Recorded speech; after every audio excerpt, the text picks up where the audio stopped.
Untuk jawaban nomor 4, yang pertama itu ada absorpsi. Nah, absorpsi itu merupakan proses penyerapan obat dari tempat pemberiannya dan masuk ke sirkulasi sistemik. Semua obat harus melewati satu atau lebih membran sel agar mencapai tempat kerjanya dan dapat diekskresikan oleh tubuh. Banyak hal yang dapat mempengaruhi kemampuan absorpsi suatu obat, misalnya bentuk sediaan, formasi sediaan, partikel obat, bentuk partikel, maupun keadaan fisiologi tubuh.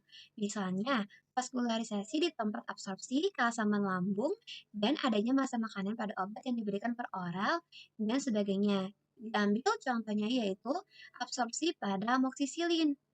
Nah, pada amoksisilin diabsorpsi dengan cepat dan baik pada saluran pencernaan dan tidak tergantung adanya makanan. Konsentrasi puncak dalam serum terjadi dalam 1 sampai 2 jam. Waktu puncak pada plasma darah bergantung pada bentuk sediaannya, yaitu 2 hari untuk obat kapsul, 3 hari untuk tablet extended release, dan 1 hari untuk suspensi. Karena amoksisilin diekspresikan terutama di ginjal, jadi konsentrasi dalam serum akan meningkat pada penderita gangguan ginjal.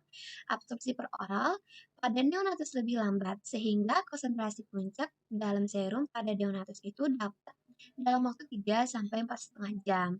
Yang kedua ada distribusi, itu artinya proses penyebaran obat ke seluruh tubuh.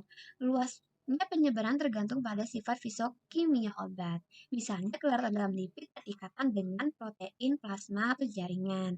Pada amoksisilin, itu distribusi terbanyak itu terjadi dalam cairan tubuh dan tulang, termasuk paru-paru, sekresi bronkial, sekresi sinus maksilaris, empedu cairan pleura, sputum, dan cairan telinga tengah. Pada wanita hamil, amoksisilin itu dapat melewati sawar plasenta. Yang ketiga, ada metabolisme, itu artinya keseluruhan reaksi kimia biotransformasi baik pada zat endogen maupun eksogen yang terjadi secara enzimatik. Proses metabolisme terbesar terjadi itu di hati, meskipun juga ada di kulit, jaringan, paru-paru, saluran cerna, dan ginjal. Pada amoksisilin, biotransformasi amoksisilin itu terjadi di hepar. Waktu paru amoksisilin itu kurang lebih 1 jam pada orang dewasa, sedangkan pada anak-anak itu bisa lebih singkat.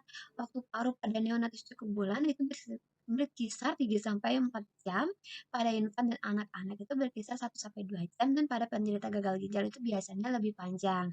Yang terakhir itu ada eliminasi, yaitu proses terakhir obat atau hasil metabolisme dari sirkulasi sistemik melalui ginjal bersama urin, melalui empedu dan air liur, ke dalam usus bersama tinja, melalui keringat, dan melalui kulit dan air susu ibu. Pada amoksisilin itu sekitar 50-80% dosis amoksisilin diekspresikan melalui urin tanpa berubah bentuk. Ekskresi obat ke ginjal akan lebih lama pada neonatus dan infan, yaitu kurang dari 3 minggu karena fungsi ginjal yang mereka itu belum sempurna.